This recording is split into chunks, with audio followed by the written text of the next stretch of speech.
Oi, pessoal. Boa noite para todos. Tudo bem? Como vão vocês? Que bom que vocês estão conosco aqui de novo. Mais uma live hoje. Hoje a gente vai ter a honra de estar convidando uma pessoa muito especial para nossa conversa aqui agora. Vamos ver se vai tudo funcionar. Vamos ver se o Roberto entra.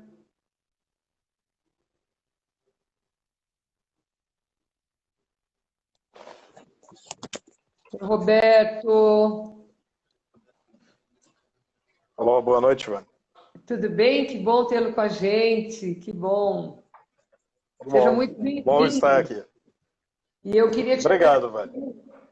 eu queria muito te agradecer a gentileza de você ter aceitado o convite, né, do Fórum Nacional de Proteção e Defesa Animal para estar conosco aqui hoje. Acho que a gente tem bastante coisa para conversar e eu sei que a sua vida é uma correria louca, né? Seu trabalho é um trabalho super importante quando a gente pensa na defesa da fauna, quando a gente pensa na defesa do meio ambiente. E para nós é uma honra ter você aqui, uma pessoa tão querida, né? E tão aguerrida na luta. Bom, pessoal, A mim também. quem não conhece, né, o Roberto Cabral Borges, ele é biólogo, ele é especialista no ensino superior e mestre em ecologia, é autor do livro Serpentes Peçonhentas Brasileiras, professor do Colégio de Aplicação da Universidade Federal de Juiz de Fora de 1992 a 2002, Roberto? 2002, isso mesmo. 2002. E atualmente ele é analista ambiental, ele trabalha no Ministério do Meio Ambiente e nós vamos hoje entrar num assunto bem interessante, né? Nós vamos estar hoje tratando aqui de assuntos que são muito importantes para o nosso dia a dia e que às vezes estão distantes, né, da nossa realidade. E eu queria muito que o Roberto estivesse conosco, porque a gente vai falar de um assunto difícil, que é falar sobre caça, principalmente para quem é um profissional que, como eu, trabalha na proteção e defesa dos animais. Então, saber que hoje a gente tem exceções para que a caça possa acontecer no Brasil, abre uma perspectiva de que talvez a gente tenha um cenário mais desafiador, né, nos próximos anos. Então, eu queria, Roberto, que você, já iniciando sua fala, fizer suas considerações iniciais e vamos fazer esse bate-papo sobre esse tema tão desafiador. Tá, obrigado, Vânia. Muito legal estar aqui contigo. Obrigado pelo convite. Imagina. Inicialmente, só fazer uma ponderação. Sou analista ambiental, trabalho no IBAMA, mas a minha posição aqui é uma posição pessoal. Ela não reflete necessariamente a posição institucional. Vamos conversar sobre a caça e vou buscar repassar a vocês a experiência que eu tenho de vida na questão de combate a esse crime ambiental. Deixa eu até fazer uma aceno, Roberto. Eu só quis, na verdade, dizer que você trabalha como analista ambiental, e eu nem citei o órgão, né, que você trabalhava, só para, na verdade, as pessoas entenderam, mas muita gente que acompanha a gente, às vezes é estudante, pessoa de outras áreas, né, pessoas da proteção animal, que não entende exatamente o que faz um analista ambiental. Então, eu só quis direcionar onde você trabalhava, sem entrar nos detalhes, mas acho que é super importante você fazer essa colocação, que você vai estar falando como Roberto Cabral Borges, como biólogo, né, e trazer sua posição técnica, que é tão importante. Obrigado, Vânia. Imagina. A primeira coisa de ponderação nisso, que eu considero em relação à caça, é por que a gente está fazendo basicamente uma videoconferência, né, uma live, ao invés de qualquer reunião presencial. Nós estamos nesse momento de isolamento da Covid, né, em relação à doença da Covid-19, provocado pelo coronavírus, que, na verdade, acaba sendo uma doença transmitida dos animais aos seres humanos. Então, esse é o principal e primeiro ponto, né? Muitas vezes as pessoas não entendem ou não compreendem muito bem a questão da caça e qual a implicação dela para a questão da conservação, para a questão do direito dos animais, a questão ética em relação aos animais. Mas eu acho que todo mundo, o planeta inteiro agora, viu e está vivendo uma consequência da caça. que é esse isolamento social, esse caos econômico e também o sofrimento com a perda de pessoas próximas, né, e mesmo pessoas não próximas, mas quem se comove na questão das pessoas que estão morrendo, não só no Brasil, em todo o planeta, em vários outros países. Isso, na verdade, tem a ver com a caça, tem a ver com a caça de animais silvestres, tem a ver com o mercado desses animais silvestres sendo vendidos em mercados, ou seja, tem a ver completamente com essa situação do ser humano tratar os animais de uma forma desrespeitosa e não considerar os interesses dos animais. Devido ao fato de as pessoas terem considerado os desejos de alguns caçadores e desejos de algumas poucas pessoas que insistem em comer animais silvestres, que insistem em caçar animais silvestres, devido a ter considerado esse desejo como se algo a ser tolerado, isso acabou comprometendo todo o planeta, né? Toda a economia mundial, a saúde da população, e por isso hoje nós estamos vivendo um isolamento. Então, isso demonstra que a caça de animais silvestres, além de ter um impacto na conservação, na biodiversidade, também pode sim resultar no impacto na vida de cada pessoa. E eu já vi várias pessoas, né, criticando o povo chinês em relação a isso, né? E existe realmente um fundamento nessa crítica, na medida que algumas pessoas lá acabam trabalhando ou aceitando essa situação de caça de animais, mas a gente não pode se esquecer que isso não se restringe a uma população e a um país. Vindo aqui para o Brasil, em algumas feiras na região norte, nós temos animais que são caçados e são expostos para venda, temos pessoas que praticam a caça, ultimamente até mostraram na questão de redes sociais, a questão de postagem de caçadas, e isso acontece no Brasil, é combatido, mas acontece. E o Brasil poderia ter sido onde essa epidemia surgiu, essa pandemia surgiu. E também a gente não descarta o fato de que aqui no Brasil, em determinado momento futuro, se a gente não mudar o nosso comportamento, que surge uma nova pandemia mundial, e aqui relacionada à floresta amazônica, à Mata Atlântica, qualquer outro local onde exista esse consumo de animal silvestre dessa forma. Eu queria até aproveitar essa sua fala, Roberto, só para eu acabar não perdendo algumas coisas aqui. Eu gostaria que você comentasse um pouquinho, porque na legislação brasileira a caça é uma prática proibida, com exceção daquelas populações onde esse consumo pode ser um consumo de subsistência. Você acha que no Brasil de hoje a gente tem necessidade de mesmo esse item da caixa de subsistência ainda ser um argumento forte para justificar alguns tipos de caça? Ou você acredita que se isso já fosse suprimido, as populações, mesmo que queiram se alimentar de proteína de origem animal, teriam outras fontes de alimentação possíveis, mesmo nos lugares mais distantes aqui do Brasil? Legal que a gente já começa com um dos pontos mais polêmicos, né? Senão, mais um dos mais polêmicos em relação a isso. Eu estou fazendo essa pergunta para você. Olha, todo mundo que, na verdade, está ligado à questão de silvestres ou às questões ambientais, como eu, que trabalho nessa área, deve estar acompanhando que está tendo uns espaços de discussão super interessantes, são os webinars que a Secretaria de Meio Ambiente do Estado de São Paulo está fazendo. Então, é um ciclo que chama Saúde e Biodiversidade. Ontem aconteceu, coincidentemente, a terceira etapa desse webinar de discussão. Ele acontece uma vez por semana. O que foi interessante, Roberto? Que o tema de ontem foi sobre caça. Né? Eu até mandei para você a programação. O link é isso. Sobre isso, né? Olha que coincidência. A gente vai falar sobre um tema dentro da nossa conversa e teve essa discussão. E foi muito interessante porque tem eu não vou lembrar o nome do professor, mas ele é um professor da Universidade Federal da Paraíba e ele fez mestrado, doutorado e pós-doutorado só para discutir a questão da caça no Brasil. E foi muito interessante porque ele trouxe várias informações desde a origem dos hominídeos no planeta Terra. Como é que isso foi sendo construído?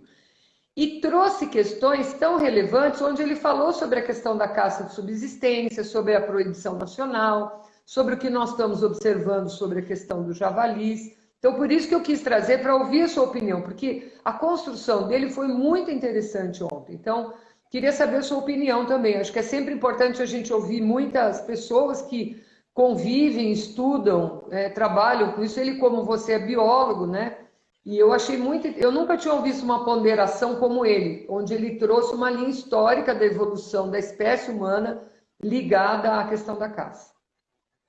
Tá, obrigado. Então vamos lá. Primeiro é o seguinte, eu acho péssimo que nessa altura, em 2020, a gente esteja discutindo caça no Brasil. Né? Era um crime que quando eu era criança, eu imaginava combater. Era o meu foco, assim, né? Como desejo infantil, como coisa, não, eu vou lutar contra os caçadores, eu vou combater os caçadores. Mas durante um tempo no Brasil eu vi que isso acabou sendo suplantado pelo tráfico de animais silvestres e é uma tristeza imensa verificar que esse tipo de atividade está recorrentemente em risco de voltar ao nosso cenário nacional. É muito triste isso. A gente, em 2020, tem que debater essa questão de caça.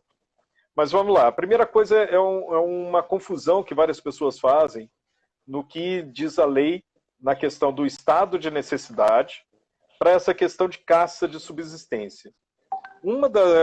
Nós temos alguns tipos de caça que são citadas pelo ordenamento jurídico ambiental nacional. Então, por exemplo, a caça profissional ela é citada e é terminantemente proibida, ela é explicitamente proibida. A caça amadorista ou esportiva é citada na Lei 5.197, e depois com a Constituição de 88 e uma decisão da 4ª Região do Tribunal Federal do Rio Grande do Sul, baniu a caça amadorista no Brasil, nessa situação, por considerar que ela afronta a Constituição, já que a Constituição veda maus tratos, veda a crueldade, e caça, em suma, é uma atividade que envolve crueldade. Existe a caça científica citada, que os biólogos usam o eufemismo, que é coleta, para eles não terem que admitir para a sociedade que biólogo caça. E, na verdade, lá desde Darwin publica sobre a origem das espécies em 1859, e ele necessitava coletar os animais. Mas de lá para cá a gente tem vários mecanismos que os biólogos já poderiam e deveriam ter abandonado a caça científica, mas ainda não o fizeram. E a gente tem a caça dita de controle, né, que você citou, e a caça de subsistência, na verdade, ela não existe no ordenamento jurídico ambiental nacional. Apenas é citada a caça de subsistência no Estatuto do Desarmamento, só ali. E é citado como o seguinte, é citado falando categoria de caçador de subsistência para uso da arma para caça de subsistência. Então, é, na verdade, um porte de arma para caça de subsistência. Mas ela não tem, esse termo, caçador de subsistência, não tem rebatimento nenhum no ordenamento ambiental, só no Estatuto do Desarmamento. Ou seja, esse termo acabou sendo utilizado para uma situação de porte de arma para caçador de subsistência. Mas se a gente for considerar o ordenamento jurídico como um todo, né, de uma forma mais holística, deveria então ter um rebatimento dele no ordenamento ambiental. E não existe. Não existe na Lei de Crimes Ambientais e não existe na Lei 5.197, que é a Lei do Código de Fauna. Na Lei de Crimes Ambientais, o que existe? Existe a figura da caça em estado de necessidade, para saciar a fome do agente ou de sua família. E aí é importante a gente ir para o Código Penal, e aqui eu vou só ler para não ter nenhuma imprecisão. O Código Penal, no artigo 24, ele considera estado de necessidade o seguinte: considera-se em estado de necessidade quem pratica o fato para salvar de perigo atual que não provocou por sua vontade, nem podia de outro modo evitar, direito próprio à lei, cujo sacrifício nas circunstâncias não era razoável exigir-se. Essa é a caça que a pessoa poderia fazer para saciar a fome. Eu estou em estado de necessidade, vou matar um animal para saciar a fome. O que viria a ser esse estado de necessidade? Caiu um avião no meio da selva e eu não tenho outra alternativa a não ser caçar para me alimentar. Isso é o que a gente chama, de forma geral no direito, de excludente de ilicitude. Ou seja, eu estou cometendo um ato ilícito, caçar é um ato ilícito no ordenamento nosso, mas eu tenho uma excludente, ou seja, eu fui desculpado dessa ilicitude porque era importante para me manter vivo. Uma explicação assim de estado de necessidade fácil para a população de uma forma geral: é proibido entrar na casa das pessoas. Mas se a minha casa estiver pegando fogo e a forma de eu escapar desse incêndio vai ser pular na casa do vizinho, eu estou cometendo invasão de domicílio. Mas eu cometi isso em estado de necessidade. Eu não tinha outra forma de agir para proteger minha vida. Né? Então, o estado de necessidade implica isso. Bem, aí é uma coisa...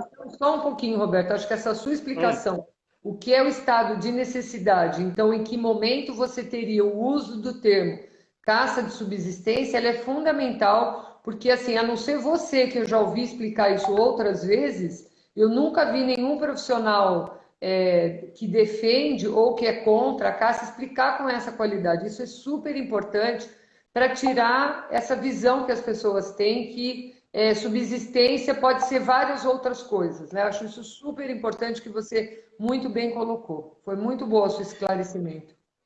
E aí é um perigo a gente considerar que a caça de subsistência é algo que existe tranquilamente no ordenamento jurídico brasileiro, porque acaba induzindo um comportamento que eu observei na região norte, principalmente no Acre, no Amazonas, em vários locais, áreas ermas, as pessoas com a ideia assim, não, para comer pode. Ou seja, aquela ideia de que caçar é proibido, mas se for para comer está tudo bem. E não existe isso na legislação ambiental brasileira. Não existe o para comer pode. Né? E é muito estranho, porque o que a gente acaba observando é uma questão não de uma caça de que eu preciso disso para sobreviver. Acaba sendo, muitas vezes, uma caça que a gente começou a chamar lá, informalmente, de caça de iguaria. Por que caça de iguaria? Porque a gente vai nessas populações ribeirinhas, a gente observa, a pessoa tem pato no seu quintal, tem galinha no seu quintal, muitas vezes a gente até já viu gado e a pessoa mesmo assim caçando. Porque ele quer o gosto, lá no caso eles comem jabuti, ele quer o gosto do jabuti, ele quer o gosto da paca, ele quer o gosto do jacu, do iambu, e de outros, de veado e outros animais que acabam sendo caçados para alimentação.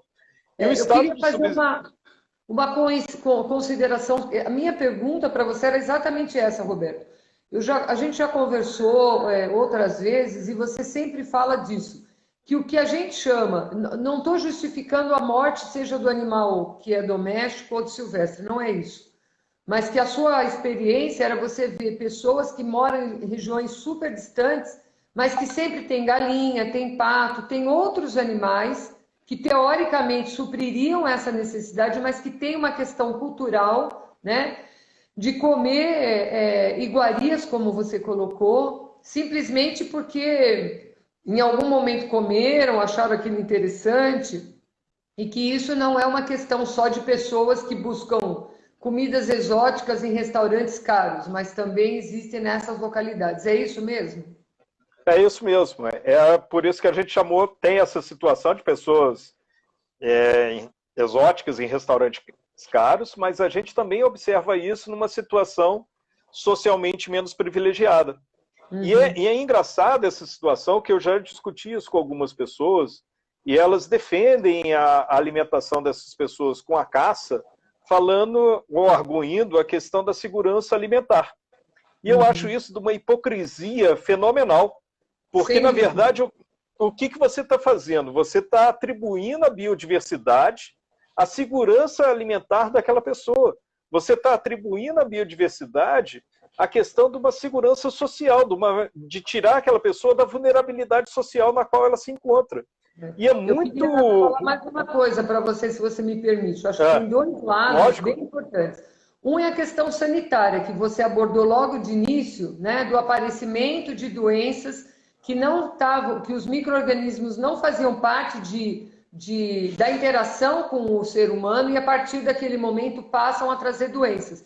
Então a gente tem várias. Ontem, inclusive, nesse webinar que teve ontem, uma pesquisadora da Embrapa trouxe caso de pessoas que se alimentam de caça, que adquirem doenças que, na verdade, estão ligadas àquela caça, no caso, a caça do javali, e que causam doenças que, na verdade, são de difícil resolução, porque, assim, até você descobrir que doença é aquela, né? Até você descobrir como é que você vai fazer para tratar, será que a gente sempre vai ter tempo? Tá aí o resultado, né? Se antes a gente, na verdade, tinha dúvidas, agora a gente tem certeza, porque a impressão que eu tenho é que as pessoas acham assim, Ah, eu vou comer comida mesmo. Tá na natureza, é saudável. Inclusive ela falou isso ontem. Ah, tá na natureza, é super saudável. Mas quem foi que disse para ela que é saudável? O que que é saudável? E depois, Roberto, há séculos atrás, as pessoas não tinham o conhecimento que nós temos hoje sobre tudo que é importante você ter no alimento que você consome, para que ele realmente seja nutricionalmente adequado, sanitariamente adequado, né? Então a gente esquece que se antes a gente não tinha conhecimento, agora a gente tem, né? E o É, problema mais sério que a gente vê, eu, por exemplo, que sou veterinária e trabalhei anos com essa área de saúde pública, o que que a gente vê? As pessoas, quando abatem, sejam animais domésticos ou sejam animais silvestres, elas fazem uma série de procedimentos, né, para poder abater, para poder, vamos dizer assim, esquartejar o animal, tirar as vísceras, que acaba muitas vezes contaminando o produto, nem sempre passa aquele produto daquela morte por um processo de produção alimentar adequado, com temperatura, tempo de preparo daquela carne, enfim. E aí os micro-organismos às vezes até se beneficiam e se multiplicam, né? Então, eu acho que isso a gente tem que falar quando a gente fala da caça, para a gente não pensar que assim, não, é porque vocês defendem os animais, então vocês são. Não, não é por isso, é porque, na verdade, todo o processo tem um risco. E haja visto que nós estamos vendo que está acontecendo, inclusive nos abatedouros, com os funcionários, né? Com todo o processo de produção industrial que existe, que os animais não estão podendo ser abatidos, estão sendo mortos de formas super questionáveis. Ou seja, o que eu acho que disso que você está falando é bem importante a gente trazer, que quando a gente discute, isso a gente está discutindo pelos animais, pelo ecossistema onde ele está, pelo serviço ecológico que ele traz, mas também pelo risco das pessoas que estão fazendo isso nessa prática da caça e do consumo, não é isso? tem um livro muito interessante que é do Peter Ward, e o nome do livro é O Fim da Evolução. Eu achei interessantíssimo o título que ele colocou, porque ao invés dele colocar a palavra extinção, porque é o comum que quase todo mundo faria, ele colocou o fim da evolução. E o final do livro, me desculpe o spoiler para quem não leu, mas mesmo assim o livro continua interessante. Ele coloca o seguinte, que ele é a última página do livro, ele coloca o seguinte: eu sou pai e eu sei que tem milhões de pais pelo mundo e muito me angustia porque eu me vejo num pesadelo vivendo numa choupana, numa floresta tropical, e se meu filho tivesse chorando com fome, eu entraria nessa floresta e mataria o último macaco daquela espécie para dar comida para o meu filho. Então, ele termina o livro colocando dessa forma, que, na verdade, é o dilema, né, de você ter uma situação de vulnerabilidade social, da questão da segurança alimentar versus a biodiversidade. Só que, por isso que eu chamei de hipocrisia agora há pouco, porque, na verdade, é um dilema falso, é um dilema que não deveria existir. Enquanto a gente está batalhando no mundo para que os animais, já que eles são usados, eu conversando com um amigo meu, a gente vendo assim os vários níveis, né, de quem é vegano, quem é vegetariano, né, os níveis quem faz uma segunda sem carne, todos os níveis que existem e cada pessoa tentando contribuir no seu ponto. Fica muito absurdo na hora que você pensa que nós estamos lutando para aquelas pessoas que comem carne, né, quem se alimenta de proteína animal, mas que aquele animal tem um abate humanitário, com o mínimo de sofrimento e com todos os problemas que existem.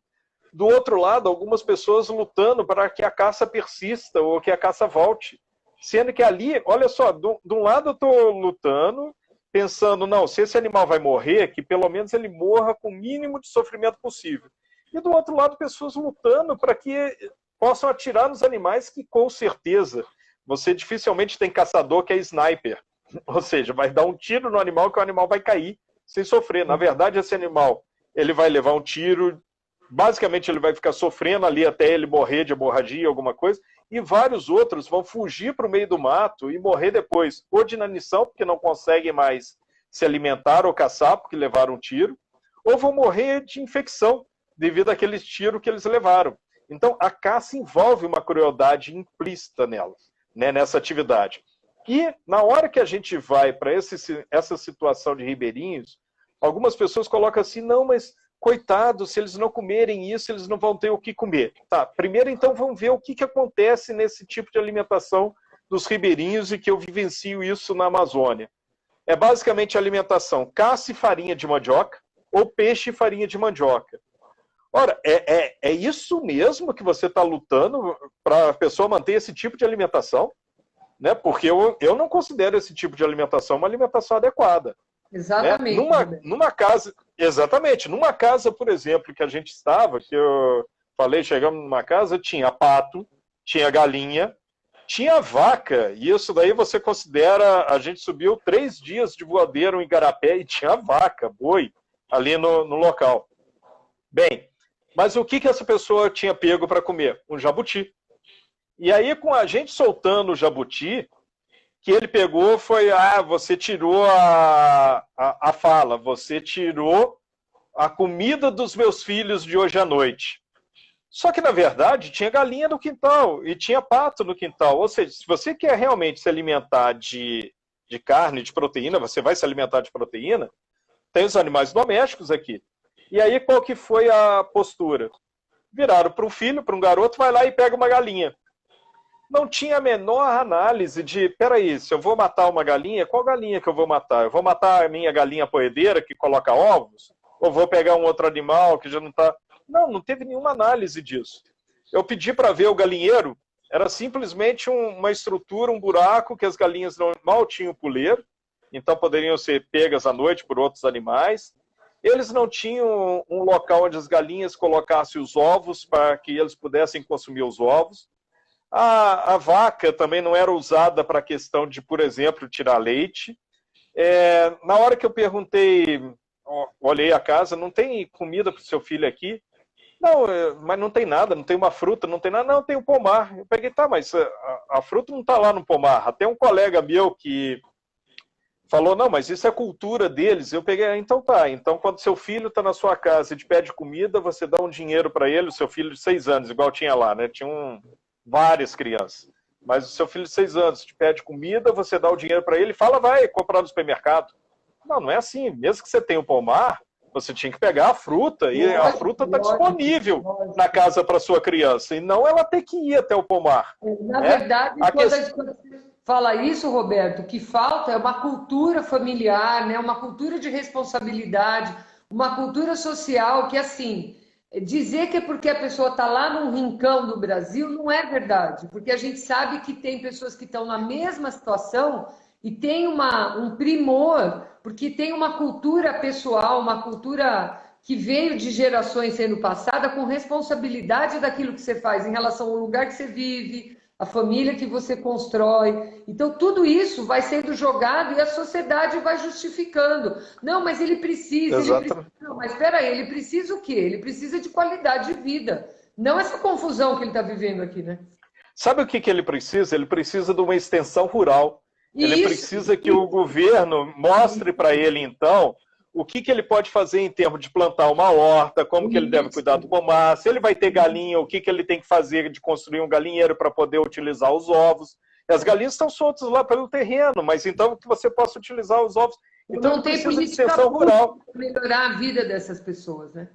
É muito covarde, e por isso que eu falo muito hipócrita, as pessoas jogarem em cima da biodiversidade, falar, não, ele tem que ter o direito de caçar para poder se alimentar. Então, peraí, você está jogando que esse pai, essa família, na verdade, tinham 6 filhos lá, os outros, ele teve que contar quantos filhos ele tinha na mão, porque ele não lembrava quantos filhos, aí ele, contando, ele conseguiu saber quantos filhos ele tinha, né? Mas você tem que pegar e mostrar para essa pessoa e dar extensão rural para essa pessoa, para mostrar que você tem que ter uma horta do lado da sua casa, né? Que tem outras fontes de alimentação que não tem que entrar o tempo todo dia. Por exemplo, ele não tem freezer, né? Ele não tem onde guardar a carne, a alimentação, né? Então, significa que todo dia ele tem que ir para o meio do mato e caçar. E o dia que ele não conseguir caçar nem pescar, significa que essas crianças, ninguém come, vão comer só farinha de mandioca. Então, assim, é hipócrita mesmo, eu não tenho outra palavra para isso, para você jogar a segurança alimentar dessa família, de toda a população que está na mesma situação, em cima da caça. É fechar os olhos que a caça não é a solução. Inclusive isso, mesmo que a gente não estivesse aqui discutindo a severidade que a caça acaba provocando em termos de extinção local das espécies, porque não suporta uma família dessa, tem estudos que mostram isso, mesmo que a gente não estivesse discutindo isso. É um absurdo você jogar em cima da biodiversidade a segurança alimentar dessa família. Você teria que ter extensão rural para mostrar para ele como que vai cuidar da horta, como que vai cuidar do pomar, o que ele tem que plantar, qual a atividade. Isso que precisa. Eu vejo que, pelo menos eu vivenciei isso em Minas Gerais, extensão rural do governo, mostrando para as populações que tinham pequenos sítios, etc., a questão de como cuidar da sua horta, etc. E falta isso na região amazônica, para que a gente possa se desvincular da caça nessa situação. E uma questão para concluir isso, que eu acho importantíssimo nessa região. A pessoa ele tem embarcação, ele tem motor, ele tem condição de ir na cidade, lógico que é distante, né? Para a gente subir esse igarapé foram 3 dias, mas uma visão que mostra isso, eu estava mostrando lá, falando, poxa, as pessoas todo dia têm que ir ali no igarapé tomar banho.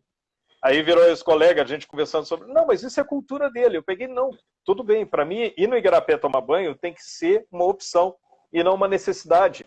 Ele tem que pegar e ter uma situação de conseguir fazer o bombeamento da água para ter um chuveiro. Por exemplo, essa casa não tinha banheiro, então ela não tinha uma fossa com uma latrina para as pessoas poderem defecar.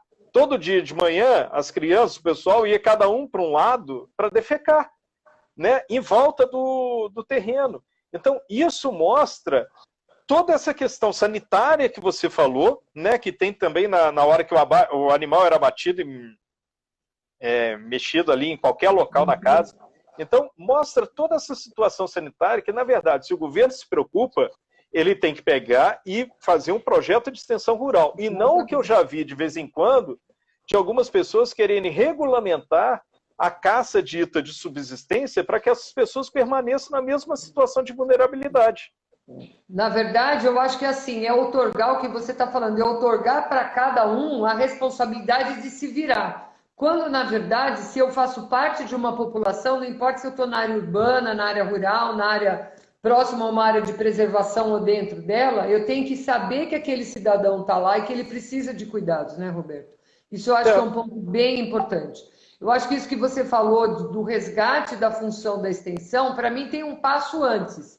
Para mim, que trabalho numa área de preservação ambiental, tem um passo antes desse, que é o seguinte: será que aquelas pessoas deveriam estar ali, naquele local onde elas estão? Ou será que, na verdade, deveria existir uma política pública para que aquelas pessoas tivessem assistência para fazer tudo isso que você está falando, mas num lugar onde ela tivesse acesso mais fácil a uma série de recursos que são necessários para a vida de hoje? A educação dessas crianças, porque pensa assim, se ele já tem essa cultura, o que ele vai ensinar para esses filhos? Ele vai ensinar algo muito parecido com o que ele está fazendo, porque alguém ensinou também para ele assim.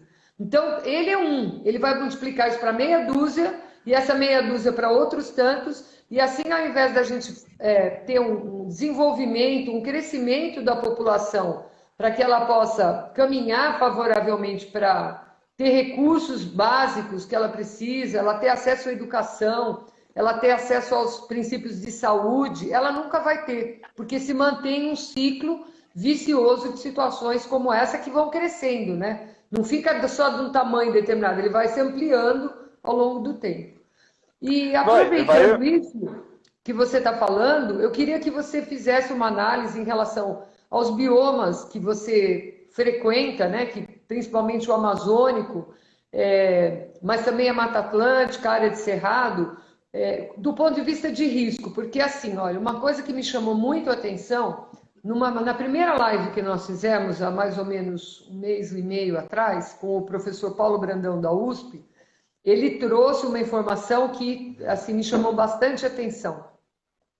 A quantidade de agentes patogênicos que, por exemplo, o Instituto Evandro Chagas já encontrou na floresta amazônica é muito preocupante. Só arbovírus, mais de 100 tipos. Se a gente pensa em dengue, chikungunya, Zika vírus, a gente está falando exatamente de um micro-organismo que vem desse grupo e que eles nem sabem que risco pode ter. E aí o que eu sempre fico pensando é nessa quantidade de perturbação que acontece em diferentes locais e que, assim, a floresta vai se acomodando mais ou menos. Vai chegar uma hora que ela não vai se acomodar. Como é que você enxerga isso? O que você tem visto em relação a isso? Seja em relação aos animais ou às pessoas, sobre esse risco. Você tem alguma informação, tem acompanhado alguma coisa nesse sentido? A gente fala muito de floresta amazônica, mas, por exemplo, a Mata Atlântica já foi quase toda dizimada e agora ainda corre bastante risco, e principalmente pela ocupação imobiliária. O grande risco hoje da Mata Atlântica é a ocupação imobiliária. E que é muito interessante porque as pessoas que querem, as pessoas que, na verdade, estão hoje colocando a mata em risco, são aquelas que teoricamente gostam da mata, porque elas gostam de viver no meio da mata, ou próximo a uma área de mata, mas com isso elas aceitam comprar terrenos e comprar casas e lotes, etc., numa área que foi desmatada, para justamente ampliar condomínios. E é uma coisa que não precisaria. Se a gente circula hoje pela região sudeste, existem morros e morros de pasto abandonado, de áreas abandonadas. Só que a especulação imobiliária foca justamente naquelas áreas que ainda existem mata, porque eles vão lá, tiram parte da mata, inserem as casas ou lotes no meio dessa mata, e a pessoa se sente vivendo no meio, então, da mata, e que bom que eu sou e eu gosto da floresta. Só que, na verdade, ela participe dessa destruição que está acontecendo. Então, a Mata Atlântica, a gente tem essa situação hoje. E, além dessa situação, uma atividade de caça, que ainda persiste na área de Mata Atlântica, daquela caça que conseguiu sobreviver.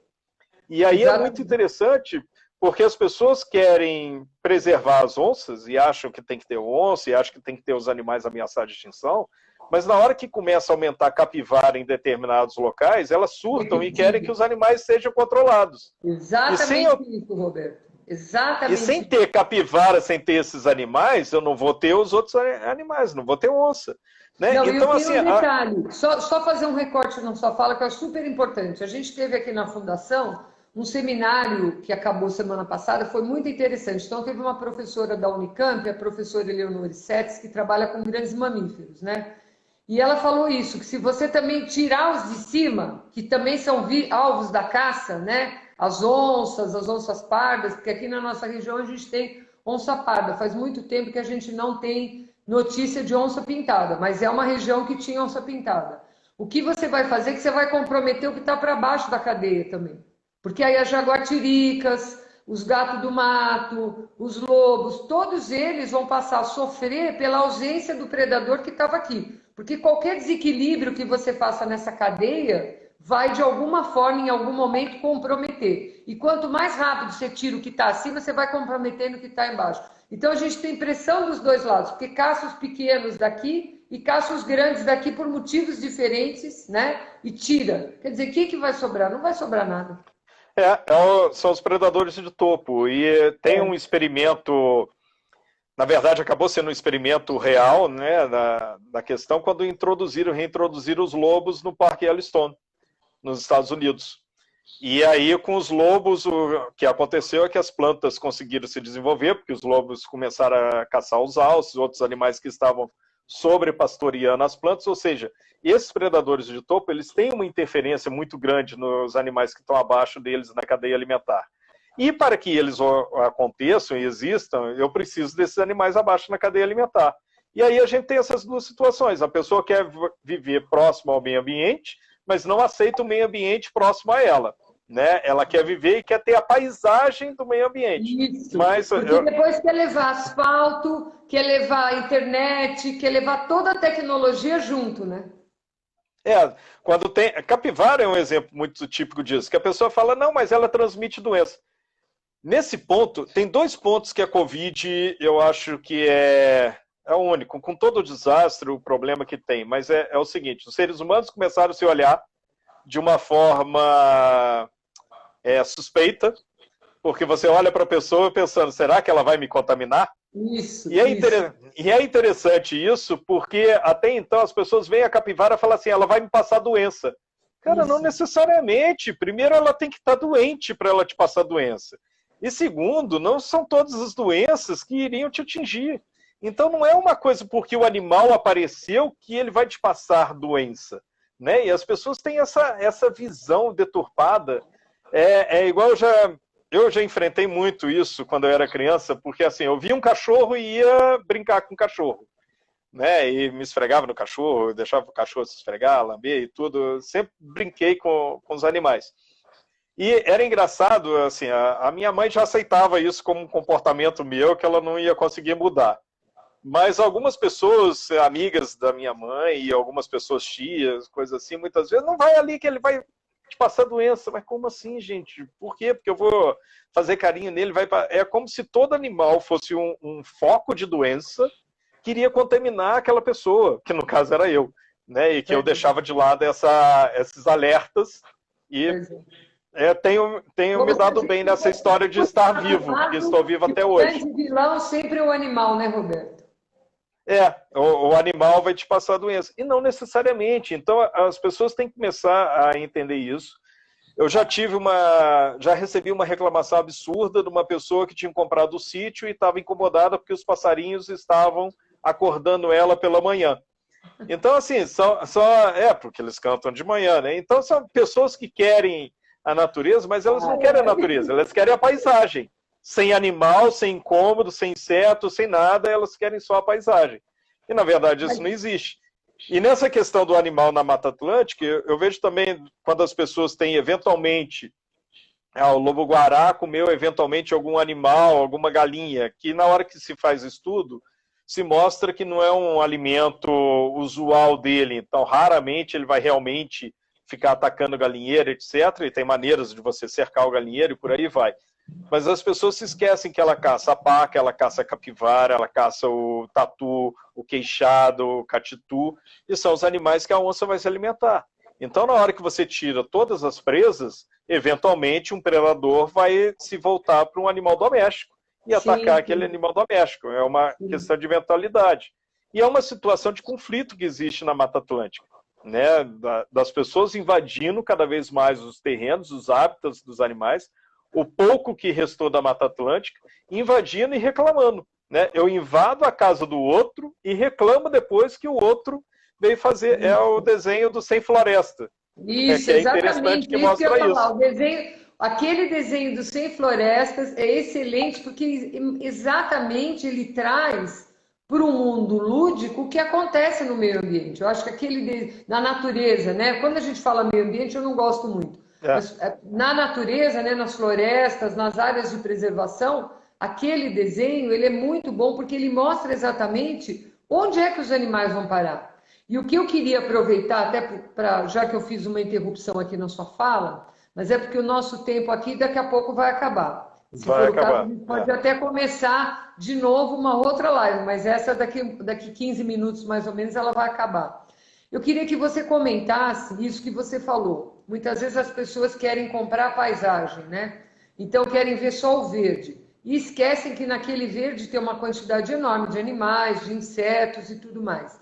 E quando a gente vê focos de incêndio, que é um outro grande problema que a gente tem enfrentado nos últimos anos no Brasil, em diferentes biomas, a gente, depois do incêndio, acaba encontrando muitas carcaças de animais mortos, né?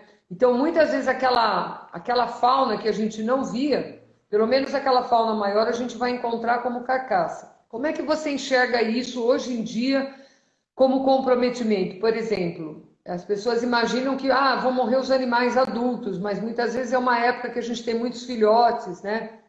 Eles não têm para onde ir. Recentemente eu vinha voltando do meu trabalho, passando embaixo da rodovia dos Bandeirantes, e eu trabalho numa área verde, uma área de preservação, no entorno. Conforme eu vinha vindo, um veado adulto, já começando com galhadinha na cabeça, na beirada da estradinha, mas é uma estradinha asfaltada, do lado da rodovia dos Bandeirantes, para atravessar aquela estrada. Eu parei o carro no meio, liguei o alerta, fiquei esperando, passei por ele, porque eu só vi que era ele a hora que eu passei. Parei o carro no meio da estrada e fiquei. Eu falei, bom, alguém vai ver que eu tô aqui, vai tomar cuidado. Daí ele foi, andou pela estrada, voltou, ficou na dúvida para onde ele ia, subiu e continuou subindo pelo lado da estrada. Ou seja, Olha onde eu estou te falando que tinha um veado adulto, às 6h30 da tarde, do lado da rodovia dos Bandeirantes, numa cidade que está a 60 quilômetros de São Paulo, porque você sabe que eu moro em Jundiaí. E onde ele foi parar? Por quê? Porque tem vários fragmentos. A gente sai da Serra do Japi e entra na Serra dos Cristais, né?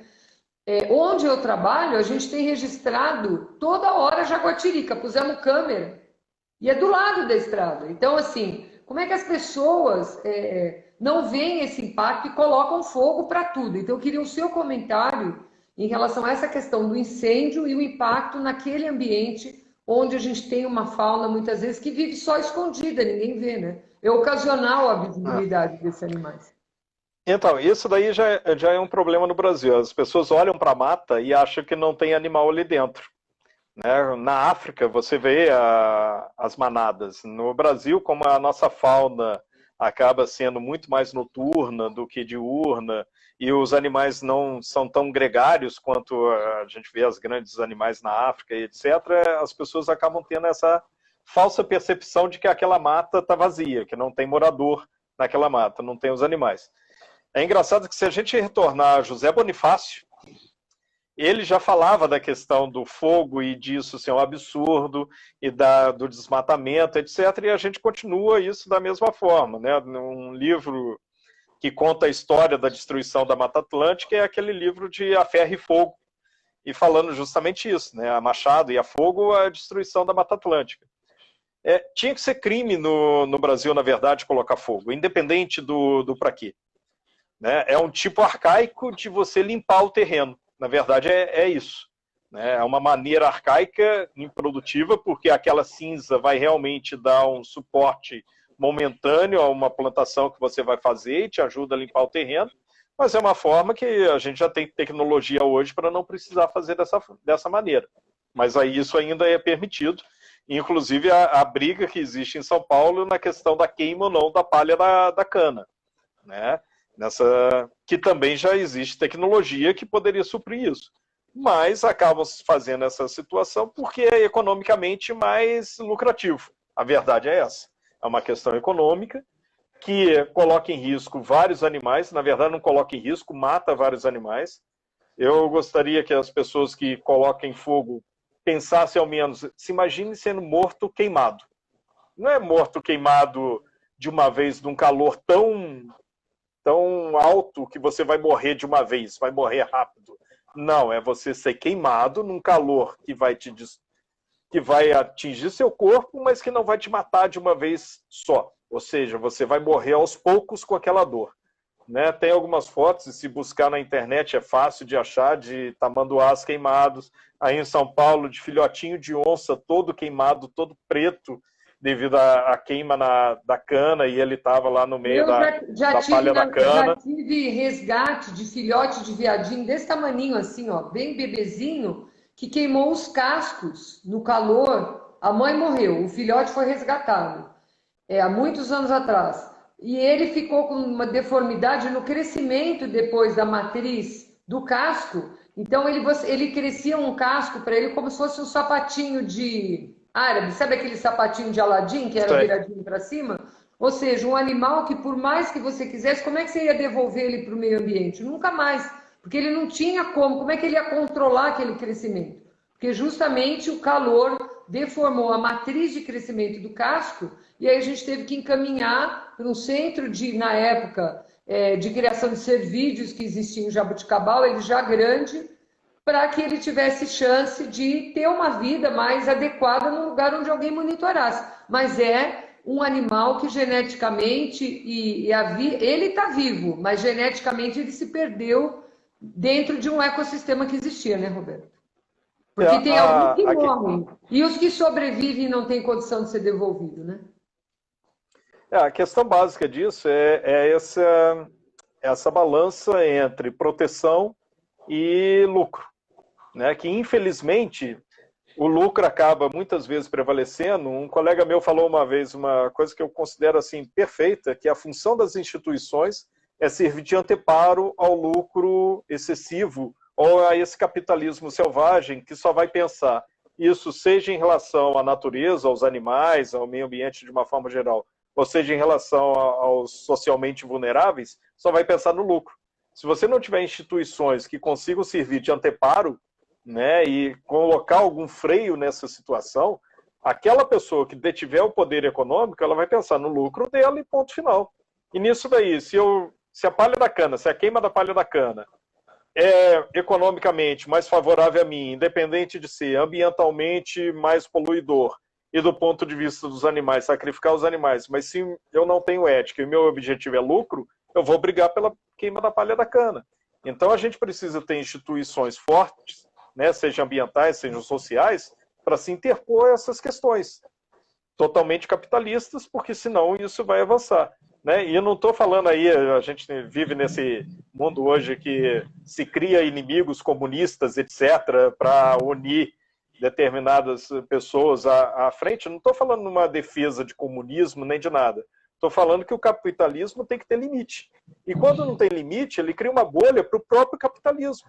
Né? Se a gente recuar um pouquinho no tempo, aquela crise que aconteceu na bolha imobiliária americana é justamente isso, um capitalismo sem nenhum artefato ou procedimento do Estado de controle e que, no final das contas, acabou ele se implodindo em si mesmo.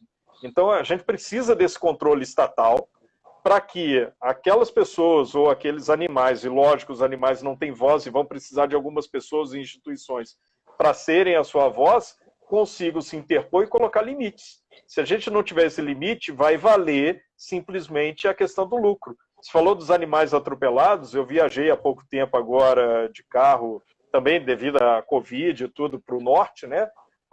E é um desastre. Na verdade, é um desastre ambiental que você vê o tempo todo de animais atropelados. E isso considerando os mortos e sem considerar o que eu também acabei enfrentando, infelizmente, é a situação do animal que não morreu, né? Que foi atropelado e está agonizando ali no acostamento da estrada. E pior ainda é essa situação de acostamento, porque tem algumas pessoas que desviam para o acostamento para atropelar aqueles animais.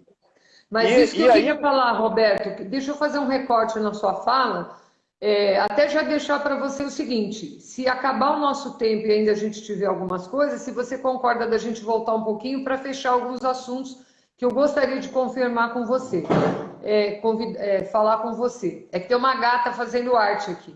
E fez um barulho, desculpa.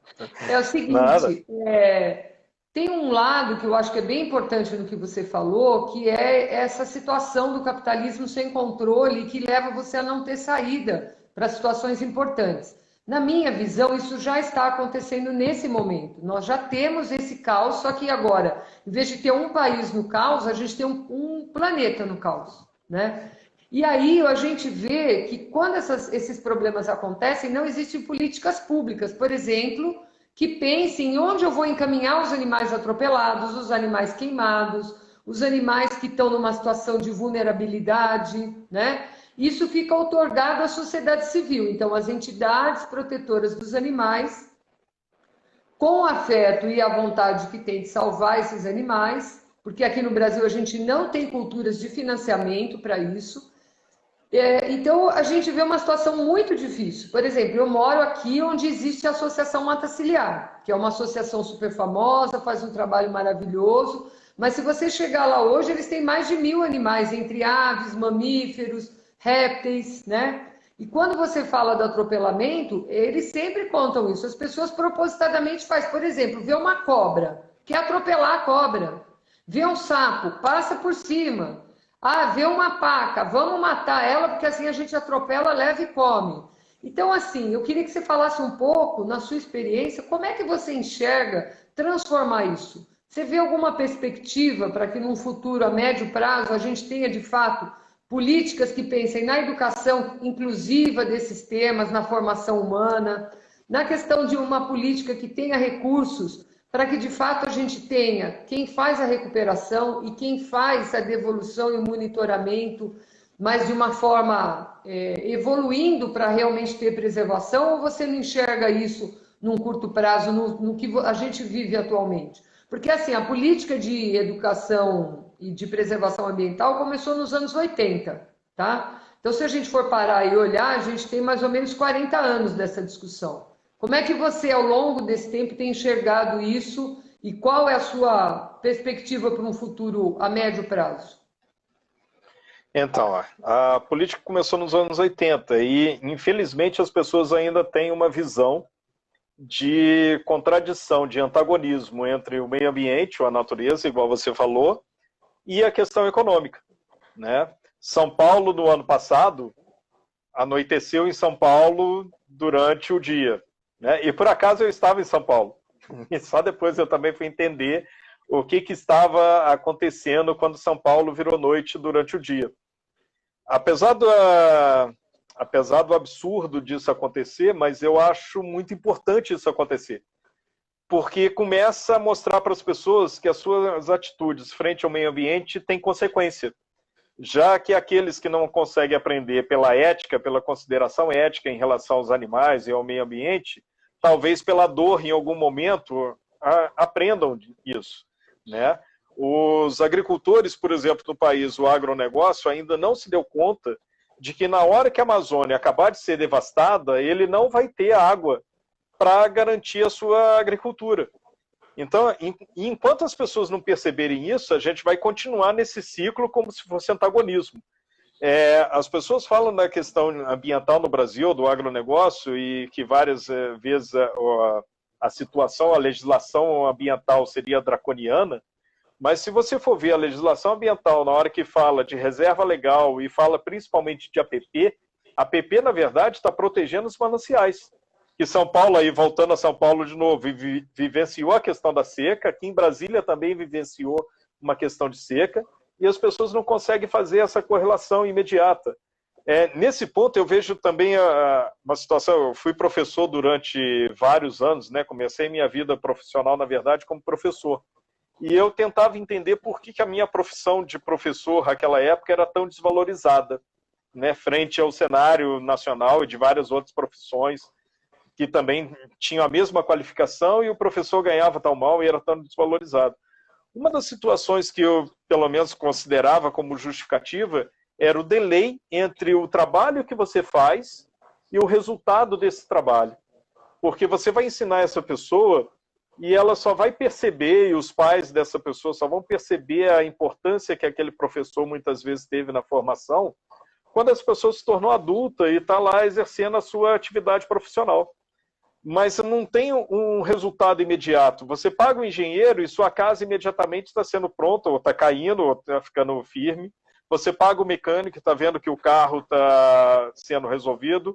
Você paga o médico e você, se tudo deu certo, foi curado, você paga o advogado e a sua ação transcorreu de uma forma adequada, mas na hora que você investe em educação, o professor que está fazendo a formação daquele estudante, o estudante só vai muitas vezes dar valor a essa formação, como que aquele professor contribuiu na sua formação, na sua vida profissional muito mais adiante. E aí eu vejo a mesma situação no meio ambiente. O que você causa agora ao meio ambiente, o resultado não vai ser imediato, né? Para o bem ou para o mal, o resultado vai acontecer muitos anos depois. Então, o desmatamento que acontece no Rio de Janeiro, em Petrópolis, o deslizamento depois que acontece quando vem as chuvas, as pessoas quase nunca vão ligar esse deslizamento ao fato de terem desmatado naquela situação, naquele momento. Né? Vão achar choveu demais, teve algum problema, não sei o quê, mas eles não fazem essa correlação imediata. E da mesma forma a questão de meio ambiente. Nessa questão das pessoas, da sociedade civil, está trabalhando, fazendo uma coisa que deveria ser, no meu entendimento, a atribuição do Estado, de cuidar desses animais, e não é atribuição do Estado porque é uma questão de biodireito ou direito dos animais somente. Eu acho que deveria ser, mas mesmo assim tem pessoas no Estado, eu estou falando Estado com E maiúsculo, né, Estado brasileiro, tem pessoas no Estado que se importam pelos animais. Como essas pessoas pagam seus impostos e elegem representantes, as pessoas têm o direito de ter suas ideias mantidas e reivindicadas. E aí, só para concluir, é a questão do seguinte, eu vejo a sociedade civil tem mesmo que se organizar e cuidar desses animais, mas ela não pode perder a meta mais à frente de que ela tem que cobrar dos órgãos estatais que eles assumam isso. Vai acabar, Roberto. Vai encerrar, vai acabar. Vamos começar outra.